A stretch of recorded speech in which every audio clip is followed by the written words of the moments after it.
The story begins in the middle of a crazy battle, where a team of heroes faces a dragon with absurd strength. Gradually, the beast advances and ends up injuring one of Denny's allies. Without thinking twice, he uses his healing ability, but notices on the faces of some colleagues emotions far from nobility. You can feel the envy and irritation, almost written all over them. At a decisive moment, a member of the group lands a direct hit on the dragon's eye, opening the path to victory. The blonde warrior takes the chance to remind everyone that they are from the Silver Wing, the strongest group on the planet. According to him, losing is not an option. A few days later, the same guy, called Vigo, leader of the group and level 99 adventurer, calls everyone for a tense meeting. He points to Denny as the only one responsible for the failure of the last mission. According to him, if Denny had not used his ability called Terrifying Voice, the dragon would not have escaped. For Vigo, this power ruined everything. Denny tries to explain, saying he only used the ability because he was instructed by Vigo. But the blonde denies it immediately and reinforces the accusation. Denny would have acted on his own, maybe even with the intention of sabotaging the team. He even suggests that Denny might be a spy infiltrated from another adventurer group. And with that, the sentence is given. Denny is out of the guild, expelled for good. Not understanding anything, the boy tries to process what happened. Some colleagues seem to disagree, but no one says anything directly.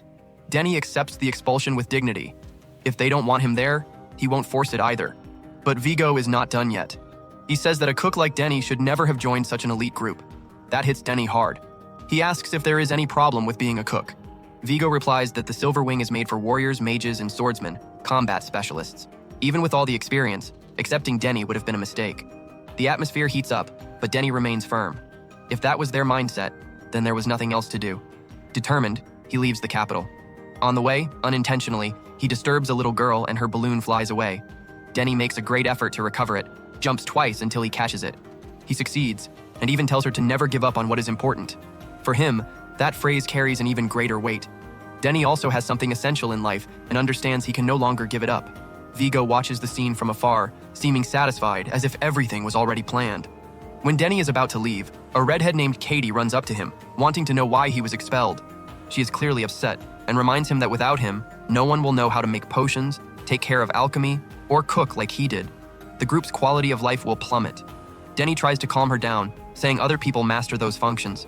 But Katie insists, since he joined, dungeon performance improved a lot, and now the group is top worldwide. She knows they have no idea how much Denny has protected everyone until now. Without him, everything will change. She begs him to stay or everything could go wrong. Even so, Denny is not shaken. He says the past is behind and there is no way back. Katie tries once more, asking him to at least prepare dinner today and some meals. For Denny, this only shows that their view of him never changed. It was as if everything he did boiled down to cooking. Katie, still upset, asks what he will do now. Denny answers that he wants to open a restaurant. Even so, she insists he doesn't go. As sub-captain, she even tries to give an order, but he has already decided. Denny knows Vigo likes her, and that keeping in touch now would be a mistake. The truth is that his phase as an adventurer is over, but his new journey as a chef is just beginning. Sometime later, far away, Denny finds in a store a magical item that preserves food without needing ice. Basically, a freezer. He gets excited, already imagining how useful it could be in the restaurant he wants to open. But suddenly he remembers a book he had read about culinary business. The author talked about the risks of investing heavily right at the start. Thinking better, Denny decides to set the item aside and use ice magic anyway. He feels he made the right choice. From then on, he resolves to follow strictly the advice of the book, How to Open a Restaurant, a guide for ex-adventurers. A very specific title that grabs his attention. The first step, according to the manual, is to find a cheap and abandoned property to renovate. Then, it's time to close deals with suppliers and secure the utensils. For Denny, all of this is electrifying. Each step brings him closer to the new dream. But the next challenge is tense. No one runs a restaurant alone. A team is needed to handle the customers. And on the street, he hears a guy announcing someone as if she were merchandise. A girl who, according to him, was from a noble family that was exiled. The scene is revolting. Denny realizes that because she comes from noble blood, she has become a target for dangerous people. He feels like intervening, but knows he can't get involved in everything he sees wrong. Living like that would be impossible. Until he looks into her eyes. Something in that gaze stirs an old memory, a feeling he's had before. The auction begins and the bids rise fast. Someone offers 800,000 mihos, the local currency. Without thinking, Denny bids 1 million. But the same guy from the previous store covers with 1.5 million.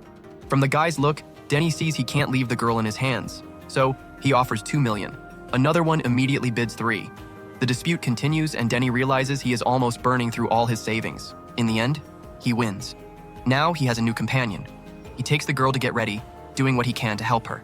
The change in her look is visible, but the emptiness in her eyes remains. Later, while walking together, Denny asks her to stay close, otherwise she might get lost. It doesn't take long and she really lags behind.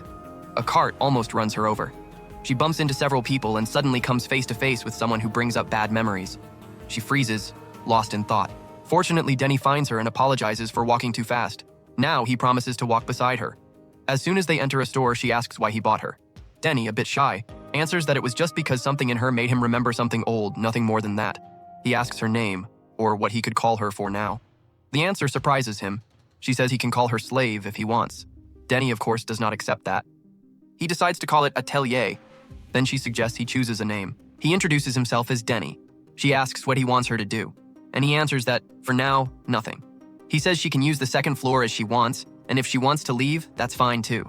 The choice is all hers. She is free now. That leaves her speechless, but also very hungry. Denny realizes it's the perfect moment to show a bit of what he knows. He decides to prepare something with eggs. The coolest thing is seeing how he mixes magic with the food preparation. That speeds everything up. You can tell Denny really knows his stuff because just from the smell you already want to eat. Lyre feels like she's on cloud 9. She probably even dozed off a little. But after a while, he announces the meal is ready and she can eat as much as she wants. On the first bite, the impact is immediate. The flavor surprises so much that she starts devouring, amazed. And who wouldn't understand that? A well-made fried rice dish can be irresistible. What no one expected was to see her break down in tears. Denny, not understanding what's behind that crying, chooses to respect her silence. If she doesn't want to talk, he won't force it, even though he thinks she went through something horrible. Even if he thinks everything is lost for her, Denny believes a good meal can still make a difference. And seeing her enjoy every bite, even through tears, makes his heart feel light. At one point, he asks how she is. She sighs, surprised that he used her name. It catches her off guard. Later, he praises the way she set the table, saying she did a great job. He also comments that he bought that item just to make everything look nicer. Over time, we see how Atelier becomes part of Denny's routine. She helps prepare the food, takes care of the shop, goes shopping.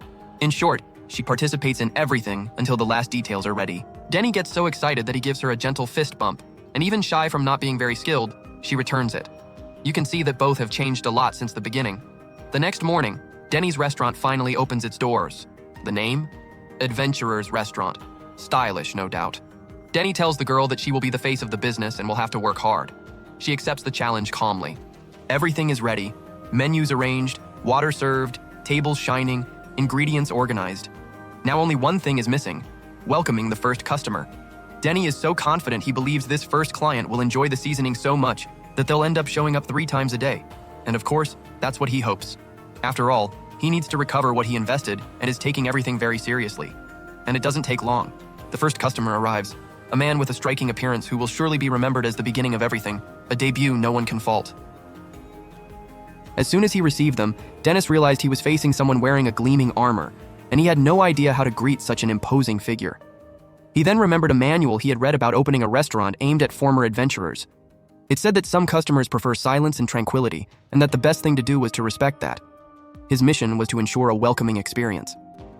With kindness, he asked the newly arrived person to choose any table and requested that the waitress bring a glass of water. As soon as she settled in and immersed herself in the menu, Dennis watched her attentively. In his mind, he already knew exactly which dish he would prepare. It was a special moment, his first customer, an occasion worthy of celebration. However, there was something in the girl's silence that confused him. She said nothing, but Dennis soon realized that her concern was money, or rather the lack thereof. He then decided to prepare a katsudon. The young woman, terrified, began to protest, claiming she would have no way to pay. Even so, Dennis insisted that she would eat for free. To him, there was no other choice. It was the first person to enter his restaurant. There was also a curiosity in the air. He swore he was serving a man until he noticed it was a woman. While preparing the dish, she revealed that she had been expelled from her group for being a woman. They said that swordsmen should be men. Dennis did not agree with that at all. To him, talent and courage had no gender. He said that sooner or later, she would find a group that accepted her. She admitted that she was still a low level, but she was already at 23. Dennis thought that was excellent, more than enough to prove her competence. What truly excited her was hearing that the vice captain of the Silver Wing was a legendary swordswoman, the famous Crimson Swift Sword. Known for starting every battle with a critical strike, she was a reference among warriors. Knowing this rekindled the girl's hope, who felt inspired to keep fighting. Dennis knew this heroine well and noticed in his customer the same fierce spirit. For a long time, she tried to hide the fact that she was a woman to manage to join a group. But Dennis knew, no one can remain silent forever among companions. Eventually, something shows. She began to cry, desperate from the lack of resources and the burden she carried. Dennis approached and asked her to look at the finished dish. Her eyes sparkled, but she insisted, "I can't pay." He, with a silent smile, assured that he didn't care. He just wanted to see her eat. When she tasted the meal, she was amazed by the flavor. It was as if it were the last dish of her life. She enjoyed it intensely, savoring every little piece. At the end, she thanked him emotionally. Dennis was satisfied and hoped she would become a loyal customer. But she explained that she would only return when she found a group that accepted women. That saddened Dennis. He then determined to help her. He began asking his customers if any of them were looking for someone with the skills of that young warrior. He used to be helpful. The problem was keeping in contact. He hoped she would return to eat there until her destiny sorted itself out. Over time, the restaurant gained fame and began to attract adventurers of all kinds. The food was so delicious it brought tears. The little girl who served the tables was a delight, and the atmosphere of the place was welcoming. Dennis praised Atelier for the great job, but his thoughts soon returned to the swordswoman, and his chest tightened. One day, Dennis saw a group of adventurers and asked if they were recruiting. He said that there was a skilled swordswoman with a captivating personality looking for a group, and asked if they could recruit her. Everyone thought it was an excellent idea. After all, the group was lacking offensive power, and that was quite a problem. When evening fell over the city, the girl returned to the restaurant, radiant upon discovering that Dennis had found a group for her. She promised she would repay him as soon as she received her first payment. Even with the cheerful atmosphere, Dennis remained uneasy, and she noticed. He asked if she didn't think she was accepting everything too quickly, without reflecting. But she didn't give it much importance. For her, the choice was hers, and that was that. After the meal, she noted that the flavor of the food continued to be as amazing as ever. She knew she would have to earn a lot of money to repay everything Dennis was doing.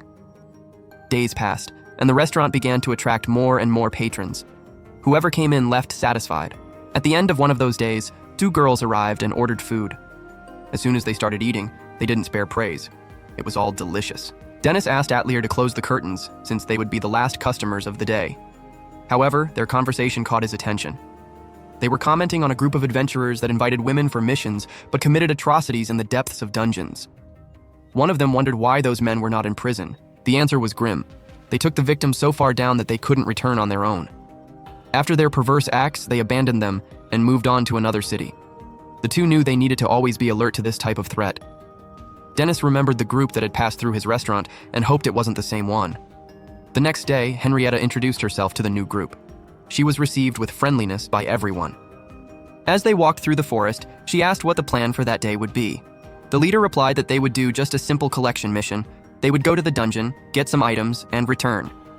Although she found it a bit vague, she decided not to question it and follow the arrangement. Upon reaching the depths of the dungeon, Henrietta defeated all the monsters with ease. The group began to praise her, saying she was amazing. They wanted to go further, face even more dangerous creatures. Henrietta was touched. She had never been treated with so much respect. They always saw her as useless for being a woman. But with this group, she felt hope. She thought that finally, things were falling into place. Even so, something about the members sounded strange. Later, when they were at an even deeper point, a monster appeared and defeated all the others with ease. She continued defeating all the monsters alone until at one point, Henrietta became very tired and asked how far they would go. They told her to calm down, that they were almost there. After a bit more time, they found what they were looking for, the item they wanted to collect. Suddenly, Henrietta fainted and fell to the dungeon floor. One of the men approached and applied a shock to her. They began to laugh, mocking her. They said she had been useful, but she was a fool. It was enough flattery to get her excited. They commented that female swordsmen were perfect, impulsive, and easy to deceive. Henrietta realized she needed to get out of there as soon as possible. They laughed, saying they would have fun with her and then let her go. At that moment, she remembered Dennis's words. If she had been more cautious from the start, maybe she wouldn't be in that situation.